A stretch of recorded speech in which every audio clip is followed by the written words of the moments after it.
இப்போ இந்த அரசு இந்த விஷயத்தை ஏற்றுப்பாங்களா சார், இந்த பிஎம்சி கல்வியை? இல்லை, ஏற்றுக்கிறாங்கன்றதெல்லாம் இல்லை, அதெல்லாம் அங்கே முன் வைப்பாங்க. இப்போ கல்வித்துறை அமைச்சர் ராஜ்மோகன் சொல்கிறாரு, நீங்கள் வந்து நாங்கள் இருமொழி கொள்கை தான் அப்படின்னு சொல்கிறாரு. ஆனால் பிஎம்சி பள்ளி ஏற்றுப்பீங்களா இல்லையான்னு அவங்க இதை பற்றி பதில் சொல்லலை.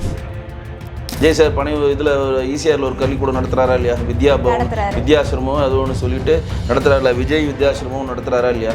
அதில் மும்மொழி கொள்கை தானே இருக்குது. இப்போ ஹிந்திக்கான அவசியம் தமிழகத்தில் இருக்கா? இல்லை, அது வந்து நவோதயா பள்ளிக்கூடங்கள் தமிழ்நாட்டில் ஏன் ஆரம்பிக்கப்படவில்லை அப்படின்றதுக்கான ஒரு தீர்ப்பு கொடுத்தாங்க. அந்த தீர்ப்பில் ரொம்ப தெளிவாக உச்சநீதிமன்றம் சொல்லிச்சு. மாண்புமிகு முன்னாள் முதலமைச்சர் மு க ஸ்டாலினுக்கு அது வந்து மிகப்பெரிய ஒரு கண்டனமான ஒரு தீர்ப்பு சொன்னாங்க. அவரை கட்சியை விட்டு வெளியே போக வச்சு திருப்பி அவர் பின்னாடி போய் கட்சி போகிறதுன்றது நடக்க முடியாதது ஒரு விஷயம். அமித்ஷாவாலேயே செய்ய முடியாதவை நம்ம நரேந்திர மோடியாவாலே செய்ய முடியாது அப்படின்னு சொல்லுகின்ற வேலையில் அண்ணாமலைஜி வெளியில் போய் செஞ்சுவேன் அப்படின்னு சொல்கிறதும் நகைப்புக்குறவர். ஏன்னா அவர் தலைமையில் சந்தித்த எல்லா தேர்தலும் இங்கே முட்டை தான் போட்டோம். இப்போ அங்கே போய் தனியாக நின்று அவர் முட்டை தான் போட போகிறார்.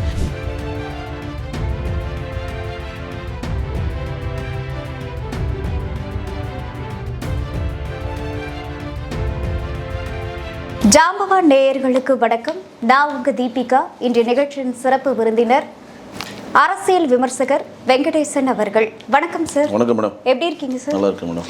சார், முதல்வர் விஜய் அவர்கள் வந்து நிதி ஆய்வு கூட்டத்துக்கு கலந்துக்கிறதுக்காக போயிருக்காரு. இதோடைய முக்கியத்துவம் என்ன சார், நீங்கள் எப்படி பார்க்குறீங்க? இல்லை, முக்கியத்துவம்னு சொல்கிறத விட போன ஆட்சியில் வந்து நிதி ஆயோக் கூட்டத்தை வந்து தொடர்ந்து வந்து பிஜேபி அரசாங்கம் கூட்டுது அப்படின்றதுக்காக புறக்கணிச்சிக்கிட்டே இருந்தாங்க.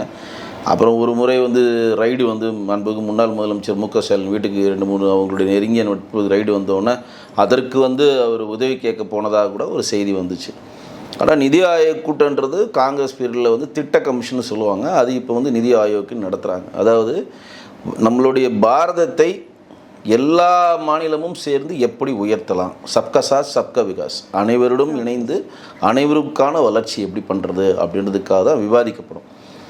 ஒவ்வொரு மாநிலத்திலும் பிரதானமாக அந்த மாநிலத்துக்கான தேவைகள் என்ன, நிதி பங்கீர்வு எவ்வளோ வேணும், ஜிஎஸ்டி எல்லாம். இப்போ எல்லா மாநிலத்தையும் சேர்ந்தவர்கள் ஒரு குறிப்பிட்ட கோரிக்கை தான் வைக்கிறாங்க.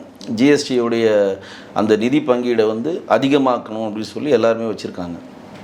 நிதி ஆயோக் கூட்டத்தில் வந்து பெரிய பெரிய ப்ராஜெக்ட் சம்மந்தமான கோரிக்கைகள் வைக்கலாம். இப்போ கூட வான்வழி பரப்புக்கான விமான நிலையம் வந்து நம்ம தமிழ்நாட்டில் இருந்து வர வேண்டியது வந்து இன்றைக்கி ஆந்திராவுக்கு போயிடுச்சு. அது சம்மந்தமான ஒரு கோரிக்கை வைக்கலாம், ஏன் போச்சுன்னு சொல்லி கேட்கலாம்.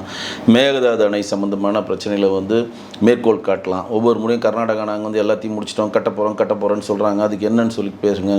இலங்கை தமிழர்கள் வந்து கைது செய்யப்பட்டு விடுவிக்கப்படுறாங்க, படகுகள் பறிமுதல் பெறுது, அது சம்மந்தமாக பேசலாம்.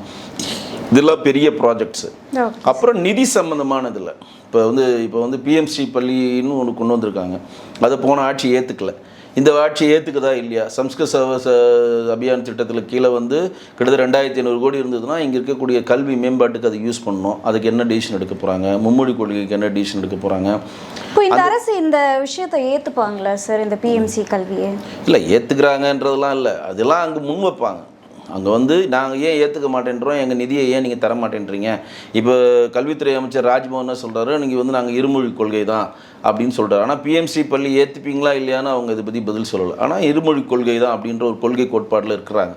அப்போ இருமொழி கொள்கைனா பிஎம்சி பள்ளி ஏற்றுக்கினா தான் அவங்களுக்கு ஃபண்டு வந்து சென்ட்ரல் கவர்மெண்ட் வந்து வரும்னு சொல்லி கல்வித்துறை அமைச்சர் தர்மேந்திர பிரதான் தெளிவாக போன ஆட்சியிலையும் சொல்லிட்டார், இன்னும் சொல்லிட்டார். இன்றைக்கி இந்தியாவிலேயே பிஎம்சி பள்ளி ஏற்றுக்கொள்ளாத, இன்றைக்கி வரையும் நடைமுறைப்படுத்தாத ஒரே மாநிலம் தமிழ்நாடு மட்டும். இதை வச்சு மத்திய அரசு ஒரு டிமாண்ட் வைக்கும் போது அது வந்து தமிழகத்துக்கு ஒரு நெருக்கடியை தானே கொடுக்குது. இல்லை, டிமாண்டெல்லாம் கிடையாதுங்க. இது பிஎம்சி பள்ளி வந்து இந்தியாவில் இருக்கக்கூடிய 27 மாநிலங்களும் 7 யூனியன் பிரதேசமும் ஏற்றுக்குச்சு. மேற்கு வங்காளம், தமிழ்நாடு, கேரளா இதுதான் ஏற்றுக்காமல் இருந்துச்சு. பினராயி விஜயன் ஆட்சியில் ஏற்றுக்கிட்டு 1500 கோடி ஃபண்டும் வாங்கிட்டாங்க. மேற்கு வங்காளத்தில் நீங்கள் மம்தா பானர்ஜியே கிடையாது, பிஜேபி ஆட்சி வந்துச்சு, பிஎம்சி பள்ளி ஸ்டார்ட் ஆகிடுச்சு, புதிய தேசிய கொள்கை இம்ப்ளிமெண்ட் பண்ணியாச்சு. துண்டா தமிழ்நாடு மட்டும்தான் இன்றைக்கு அது இருக்கிறது. ஒட்டுமொத்த இந்தியாவே அதை ஃபாலோ பண்ணுறப்ப தமிழ்நாடும் ஃபாலோ பண்ணணும் நாங்கள் நம்புகிறேன்.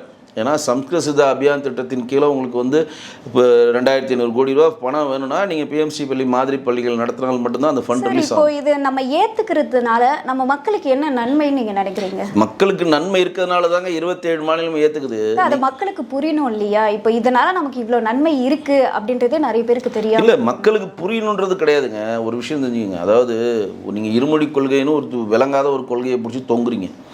ஆனால் இன்றைக்கி தமிழ்நாட்டில் திமுக காரர்களாலும் மற்ற அரசியல் கட்சி தலைவர்களால் நடத்தப்படுகிற ஏன் மாண்புமிகு முதலமைச்சர் விஜய் இடத்துல பள்ளிக்கூடங்களே மும்மொழி கொள்கை தான் இருக்குது. விஜய் சார் இதில் ஈசிஆரில் ஒரு பள்ளிக்கூடம் நடத்துகிறாரா இல்லையா?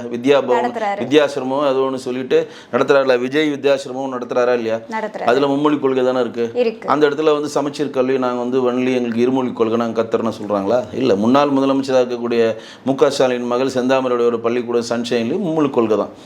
எல்லா சிபிஎஸ்இ பாடத்திட்டங்கள் நீங்கள் எது இடத்தினாலும் மும்மொழி கொள்கையில் தான் போகணும். அதுதான் மத்திய அரசு என்ன சொல்லுதுன்னா, தமிழ்நாட்டில் இருக்கக்கூடிய பணம் படைத்தவர்கள் 3 மொழி படிச்சிருக்காங்க. இப்போ மகேஷ் இருக்கார்ல, முன்னாள் கல்வித்துறை அமைச்சர், என்ன சொன்னார்? என் பையன் வந்து 3வது மொழியாக பிரெஞ்சு படிக்கிறேன்னார், பெருமையாக சொன்னார். ஆனால் ஒரு கார்ப்பரேஷன் ஸ்கூலில் இருக்கக்கூடிய அரசு பள்ளிகள் 52 லட்சம் பள்ளிக்கூடங்கள் இருக்குது தமிழ்நாட்டில் அரசு பள்ளிக்கூடங்கள். இந்த அரசு பள்ளிக்கூடங்கள் படிக்கிற 52 லட்சம் மாணவர்களில் ஒரு 10 லட்சம் மாணவர்களாச்சும் ஒரு மொழியை கற்றுக்கணுன்ற ஆசை இருக்கும்ல? கண்டிப்பாக இருக்கும்ல. ஆனால் அவர்கள்கிட்ட பணம் இல்லைன்ற ஒரே ஒரு காரணத்துக்காக அது தடுக்கப்படுகிறது. அதை தான் வந்து மத்திய அரசு சொல்லுது. இன்னொரு விஷயமும் நம்ம பார்க்கணும் இல்லையா? இப்போ ஹிந்திக்கான அவசியம் தமிழகத்தில் இருக்கு இல்லை. அது வந்து புரிதல் இல்லாமல் எல்லாரும் சொல்கிறது. மும்மொழி கொள்கைன்றது இங்கிலீஷு உங்கள் பிராந்திய மொழி கம்பல்சரி படிக்கணும். 8ஆம் வகுப்பு வரையும் தாய்மொழி கல்வி, அடிப்படையாக தாய்மொழி கல்வி கம்பல்சரி. அப்புறம் அலுவல் மொழியாக வந்து ஆங்கிலம் படிச்சுக்கலாம். 3வது மொழியாக பிராந்திய மொழிகளில் நீங்கள் எந்த மொழி வேணால் படிக்கலாம். இப்போ நீங்கள் ஆந்திரா பார்டரில் இருக்கீங்க, தெலுங்கு எடுத்துக்கலாம். கர்நாடகா பார்டரில் இருக்கீங்க, கன்னடா எடுத்துக்கலாம். இப்போ கேரளா பார்டரில் இருக்கீங்க, மலையாளம் எடுத்துக்கலாம். கர்நாடகா உள்ளே இருக்கீங்க டீப்பாக, துளு எடுத்துக்கலாம். சமஸ்கிருதம் வேணும்னா எடுத்துக்கலாம். அதே மாதிரி தான் ஆப்ஷனு, ஹிந்தி வேணும்னா எடுத்துக்கலாம். ஆப்ஷன் தான் அது, இட்ஸ் நாட் கம்பல்சரி. இங்கே இருக்கிறவனா இந்தியை பிடிச்சே தொங்குறானுங்க. ஆனால் தம் பிள்ளைங்கள்லாம் ஹிந்தி படிக்க வைக்கிறானுங்க, அது வேறு விஷயம். இது வந்து ஆப்ஷன். பிராந்திய மொழிகளில் செம்மொழிகள், நம்ம பிராந்திய மொழிகளில் எந்த மொழி வேணால் படிக்கலாம். அது ஒரு முடிச்சிடுறேன். இதே நீங்கள் குஜராத்துக்கு போனீங்கன்னா, குஜராத் கம்பல்சரி குஜராத்தி படிக்கணும், இங்கிலீஷ் கம்பல்சரி படிக்கணும். அவன் ஆப்ஷன் எது கொடுக்குறான்? தமிழ் கொடுக்குறான், தெலுங்கு கொடுக்குறான், கன்னடம் கொடுக்குறான், ஹிந்தியும் கொடுக்குறான்.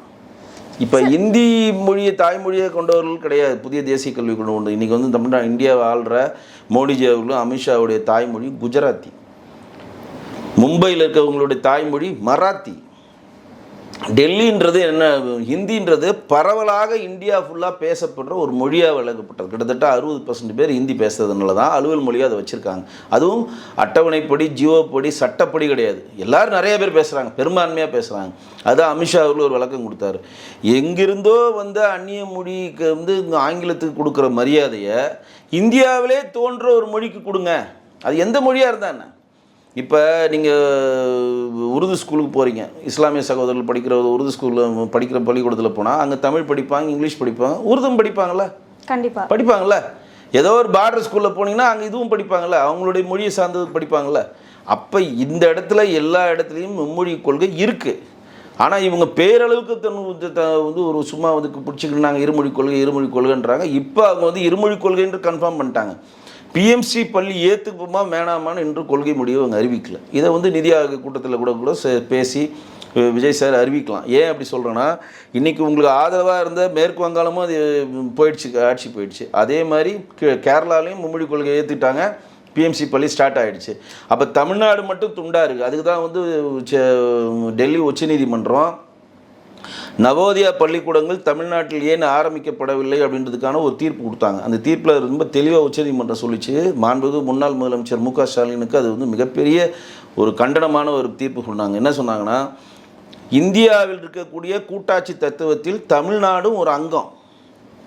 சரிங்களா? நீங்கள் தமிழ்நாட்டில் உட்காந்துக்கிட்டு இந்தியாவுக்கு சம்மந்தம் இல்லாமல் இது என் மாநிலம், என் மண், என் மக்கள், என் மொழி, என் இனம் அப்படின்னு பிரித்தாளும் சூழ்ச்சியை முதல்ல பண்ணாதீங்க. நம் மக்கள், நம் நாடு இந்தியா, நம்மளுடைய கல்வித்துறை கல்வி, நமக்கான பணியை மத்திய அரசு செய்கிறதுன்னு சொல்லி இந்த கூட்டாட்சி தத்துவத்தின்படி வரீங்க.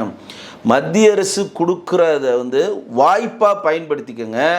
உங்களுடைய மொழிப்பற்றுக்காகவும் இனப்பற்றுக்காகவும் மண்பற்றுக்காகவும் அந்த வாய்ப்பை தவற விட்டு தமிழக மக்களுக்கு தீங்கிழைக்காதீங்க. தமிழகத்தை பிரிக்கிறதுக்கான முயற்சிகள் கிடையாதுங்க. அது கண்டனம் சொல்கிறாங்க. நவோதயா பள்ளிக்கூடங்கள் ஏன் தமிழ்நாட்டில் வரல? இந்தியா ஃபுல்லாக இருக்குது. பாண்டிச்சேரியிலே இருக்குது நவோதயா பள்ளி. 28 மாநிலங்களில் 38 ஸ்டேட்டில் ஒவ்வொரு ஸ்டேட்லேயும் நவோதயா பள்ளிக்கூடங்கள் அமைப்பதற்கான பேசிக் கட்டமைப்பை ஏற்படுத்த தோணுன்னு சொல்லி ஆர்டர் போட்டாங்க. நீங்கள் ஆட்சி மாறிடுச்சு. நவோதயா பள்ளிக்கூடங்கள் வந்துச்சுன்னா 6ஆம் வகுப்புலேருந்து 12ஆம் வகுப்பு வரும் உறைவிட பள்ளிக்கூடம், எந்த செலவும் பண்ண தேவையில்லை. இந்தியாவில் இருக்கவங்களுக்கு எங்கே வேணால் கட்டிக்கலாம். நம்மளுடைய பிஎம்சியோடைய மும்மொழி திட்டத்தின் கீழ் தான் நடைபெறும். மிக ஸ்டாண்டர்டான ஒரு பெரிய ஒரு தனியார் பள்ளிக்கூடத்தில் இருக்கக்கூடிய மிகப்பெரிய ஒரு ஸ்டாண்டர்டான ஒரு கல்வியை இலவசமாக மத்திய அரசு தருது. காங்கிரஸ் பேரிலே கொண்டு வந்தவங்களும் அவங்க அனுமதிக்கலை. அவங்க என்ன சொல்கிறாங்க, என் மொழி என் மண் சொல்கிறத முதல்ல நிப்பாட்டுங்க. இதெல்லாம் இந்தியாவினுடைய கூட்டாட்சி தத்துவத்துக்குள்ள அங்கீகமா மத்திய அரசு ஒரு திட்டம் கொண்டு வந்து அது வாய்ப்பாக பயன்படுத்துங்க. அதை வந்து கண்டனம் தெரிவித்து நிராகரிக்கிறாங்கன்னு சொல்லாதீங்க. அதை தான் வந்து அன்றைக்கி சொன்னது உச்சநீதிமன்றம். இப்போ நவோதயா பள்ளிக்கூடங்களுக்கும் பிஎம்சி பள்ளிக்கூடங்களுக்கும் விஜய் சார் என்ன முடிவு இருக்கிறாருன்னு நம்ம பார்க்கணும். நிதி ஆயோக் கூட்டத்தில் போயிட்டு நமக்களுடைய நிதி நிலைமை வந்து சொல்லி நமக்கு தமிழ்நாட்டுக்கு எவ்வளோ ஃபண்டு வேணும், சிறப்பு நிதி எவ்வளோ வேணும், ஏன்னா நிறைய இலவசங்களை அறிவிச்சிருக்காங்க. அதுக்கேற்ற ஃபண்டு இல்லை. போன திமுக ஆட்சியில் ஒட்டுமொத்தமாக ஃபண்டை ஃபுல்லாக வலிச்சு எடுத்துகிட்டு போயிட்டானுங்க. முடிஞ்சு போச்சு, ஃபண்டே கிடையாது. 15 லட்சம் கோடி கடனில் இருக்கிறோம். கிட்டத்தட்ட 82,000 கோடி வட்டி கட்டிகிட்டு இருக்கோம். சென்னை கார்ப்பரேஷன் வந்து கிட்டத்தட்ட ஒரு 90,000 கோடி கடனில் இருக்குது. 2,000 கோடி கடனில் இருக்குது. கிட்டத்தட்ட 2 கோடி ரூபாயிலேருந்து 3 கோடி ரூபா வந்து 90 கோடிலேருந்து சம்திங் வந்து வட்டி கட்டிகிட்டு இருக்கோம். இப்படி எல்லாமே வந்து ஒரு ப்ராசஸாக போயிட்டுருக்கப்ப நிதி நிலைமை பாதாளத்தில் இருக்கிறதுனால இதை எடுத்து சொல்லி தமிழுக்கான சிறப்பு நிதியை அவர் பெற்று வந்தார்னா மகிழ்ச்சி. சரி, இன்னொரு விஷயம் என்ன அப்படின்னு பார்த்தீங்கன்னா, அண்ணாமலை அவர்கள் வந்து ஒரு இயக்கம் வந்து ஆரம்பிச்சிருக்காரு. ஸோ இந்த இயக்கம் வந்து அண்ணாமலை ஆரம்பிக்கிறது காரணமே வந்து மோடி அவர்கள் தான். மோடி அவர்களை தான் இவரை வந்து இயக்கம் ஸ்டார்ட் பண்ண சொல்லியிருக்காரு அப்படின்ற மாதிரி ஒரு சர்ச்சையெல்லாம் கிளம்பிட்டு இருக்கே. இது எப்படி சார் நீங்கள் பார்க்குறீங்க? இல்லை, அண்ணாமலைஜி வந்து தனியாக போய் இயக்கம் ஆரம்பித்தார். வாழ்த்துக்கள், அது ஒன்றும் பிரச்சனை கிடையாது. அவர் போய் ஆரம்பிச்சுக்கிட்டோம். அது வந்து மோடிஜி ஆசி பெற்ற வேட்பாளர், அமித்ஷாவில் ஆசி பெற்ற வேட்பாளர்னு சொல்லி தப்பான பரப்புரையை பண்ணுறதுனால தான் தமிழ்நாடு பாரதிய ஜனதா கட்சியினுடைய மாநில தலைவர் நாயனார் அவர்கள் தெளிவாக ஒரு ப்ரெஸ் மீட்டில் சொல்லிட்டார். அந்த இயக்கத்தில் உறுப்பினராக இருந்தவர்கள் யாருமே பிஜேபியினுடைய அடிப்படை உறுப்பினராக இருக்க முடியாது. உங்களுடைய கட்சி பதவிகள் தானாக செயலிழந்துடும். நீங்கள் வந்து என்ன நினச்சிருக்கீங்க, அது இயக்கம் தானே, அங்கேயும் நம்ம காலை வச்சுப்போம், நம்ம பிஜேபியிலே பயணிக்கலாம்னு அந்த மாதிரி நினைக்காதீங்க. அது இயக்கமாக இருந்தாலும் மாற்று சிந்தனை உடையவர் ஒருத்தர் தனியாக பிரிஞ்சு போய் நடத்துறதுனால ஆட்டோமேட்டிக்காக அது வந்து டிஸ்குவாலிஃபை ஆகிடுவீங்க. அதனால் அந்த மாதிரி மோடிஜி ஆசி பெற்றவர், அமித்ஷா அவர் ஆசி பெற்றவர், எல்லாருடைய ஆசி பெற்று அண்ணாமலைஜி வந்து இயக்க ஆரம்பிச்சிருக்கான்னு தப்பான பரப்புரை பண்ணுறாங்க. அந்த மாய வேலையில் நீங்கள் விழாதீங்க. அண்ணாமலைஜி ஆரம்பிச்சிருக்க வீத லீடர்ஸ்ன்ற அந்த இயக்கத்துக்கும் பாரதிய ஜனதா கட்சிக்கும் எந்த சம்பந்தமும் கிடையாது. அந்த இயக்கத்தில் போய் நீங்கள் ஒன்ஸ் உறுப்பினராக ஆகிட்டிங்கன்னா ஆட்டோமேட்டிக்காக பிஜேபியோட உறுப்பினருக்காக உங்களுக்கு டிஸ்குவாலிஃபை ஆகிடும். அதனால் நீங்கள் வந்து ஆற்றுல ஒரு கால் சேத்துல ஒரு கால் வைக்காமல் பிஜேபியிலே வந்து தொடர்ந்து உங்களுடைய பதவியை தக்க வைத்து தொடர்ந்து மக்கள் பணியை ஆற்றணும் அப்படின்னு சொல்லி வேண்டுகோள் விடுத்திருக்கார். இங்கே இருக்கக்கூடிய பெரும்பாலான ஊடகங்கள் வந்து எதையோ அதை சொல்லணுன்றதுக்காக அண்ணாமலைஜிக்கு மறு வச்சு மாறு வேஷத்தில் பிஜேபி அனுப்புது, ஆர்எஸ்எஸ் அனுப்புது சொல்லி வேண்டாத வேலையை பண்ணிகிட்டு இருக்காங்க. எந்த ஒரு தேசிய கட்சி, நீங்கள் 23 ஸ்டேட் ஆளுற ஒரு கட்சி இருக்கிற வேலையெல்லாம் விட்டு ஒருத்தரை உருவாக்கி அவருக்கு பணம் செலவு பண்ணி அவர் பிராண்டாக்கி அவரை கட்சியை விட்டு வெளியே போக வச்சு திருப்பி அவர் பின்னாடி போய் கட்சி போகிறதுன்றது நடக்க முடியாதது ஒரு விஷயம். அமித்ஷாவாலேயே செய்ய முடியாதவை நம்ம நரேந்திர மோடியாவாலே செய்ய முடியாது அப்படின்னு சொல்லுகின்ற வேலையில் அண்ணாமலைஜி வெளியில் போய் செஞ்சிருவேன் அப்படின்னு சொல்றதும் நகைப்புக்குற ஒரு விஷயம். அப்ப இது பாஜகவிற்கு எதிராக இயக்கப்பட்ட ஒரு இயக்கமா? இல்ல, அது வந்து அவர் தான் சொல்லிட்டாரு. அதான் அண்ணாமலை சொல்லிட்டாரு தெளிவா. நான் வந்து காங்கிரஸ் எப்படி எதிர்ப்பணும், திமுக எப்படி எதிர்ப்பணும், தாவேக எப்படி எதிர்ப்பணும், அதேமாரி பிஜேபி எதிர்ப்பேன்னு சொல்கிறதுனால தான் எங்களை மாதிரி பிஜேபி அடிப்படை தொண்டர் அவருக்கான எதிர்வினை ஆற்றுவதற்கு அவரை எங்களை கட்டாயப்படுத்திட்டார். நாங்கள் போனால் போன்றோம். அவரால் இங்கே பிஜேபியில் ஒன்றும் புண்ணியம் கிடையாது. ஏன்னா அவர் தலைமையில் சந்தித்த எல்லா தேர்தலும் இங்கே முட்டை தான் போட்டோம். இப்போ அங்கே போய் தனியாக நின்று அவர் முட்டை தான் போட போகிறார். இங்கே இவ்வளோ செலவு பண்ணி ஒய்பிற்கு பாதுகாப்பு கொடுத்து, உங்களுக்கு ஹெலிகாப்டர் கொடுத்து, உங்களுக்கு அதிகார பதவி கொடுத்து, சென்ட்ரலில் ஃபுல் சப்போர்ட் கொடுத்து, கேட்குற பணத்தை கொடுத்து, உங்களுக்கு யாத்திரைக்கு ஃபுல் சப்போர்ட்டும் கொடுத்து இங்கே முட்டை போட்டிங்க. ஒன்றுமே இல்லாமல் அங்கே போய் நீங்கள் என்ன பண்ண போகிறீங்க, நம்ம பொறுத்து இருந்து பார்ப்போம். ஓகே சார், உங்களோட நேரத்தை ஒதுக்கி பல்வேறு கேள்விக்கு விளக்கம் அளிச்சிருக்கீங்க, அதற்கு நன்றி. நன்றி.